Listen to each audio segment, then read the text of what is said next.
रविवारी भारतीय क्रिकेट संघाने ऐतिहासिक कामगिरी करत चॅम्पियन्स ट्रॉफी 2025 वर आपलं नाव कोरलं। अंतिम सामन्यात 4 गडी राखून भारताने न्यूझीलंडचा पराभव केला। त्यामुळे संपूर्ण भारत देशामध्ये क्रिकेट प्रेमी आणि भारतीयांमध्ये एकच जल्लोष पाहायला मिळाला। अनेक जणांनी विविध प्रकारे भारताला विजेतेपद मिळावं यासाठी प्रार्थना देखील केल्या। अशाच प्रकारे कोल्हापुरातील एका तरुणाने तब्बल 390 किलोमीटर सायकलवरून प्रवास करून कोल्हापूर ते पंढरपूर जाऊन विठू माऊलीला भारताच्या विजयासाठी साकडं घातलंय। कोल्हापूर शहरातील लक्षतीर्थ वसाहत इथं राहणाऱ्या पृथ्वीराज निकम या तरुणाने हा सायकल प्रवास केलाय। पृथ्वीराज निकम याने कोल्हापुरातील शिवतीर्थ येथे छत्रपती शिवाजी महाराजांचे दर्शन घेऊन 6 मार्चला आपल्या प्रवासाला सुरुवात केली आणि सुमारे 190 किलोमीटर अंतरावर जाऊन पंढरपूर इथं विठू माऊलीला भारतीय संघाला विजय प्राप्त व्हावा यासाठी प्रार्थना केली।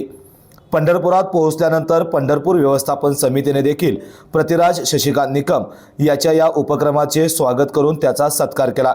यानंतर पुन्हा परतीच्या प्रवासाला लागल्यानंतर 200 किलोमीटरचा प्रवास करून पुन्हा सामन्याच्या दिवशी तो कोल्हापुरात परतला आणि अखेर सायंकाळी भारताने चॅम्पियन्स ट्रॉफीवर आपलं नाव कोरलं।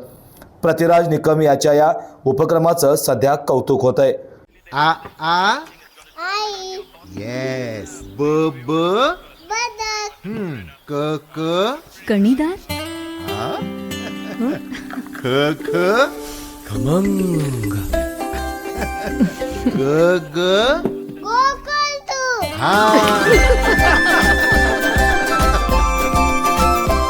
अगदी घरच्यासारखं कणीदार खमंग म्हणजेच गोकुळ तूप।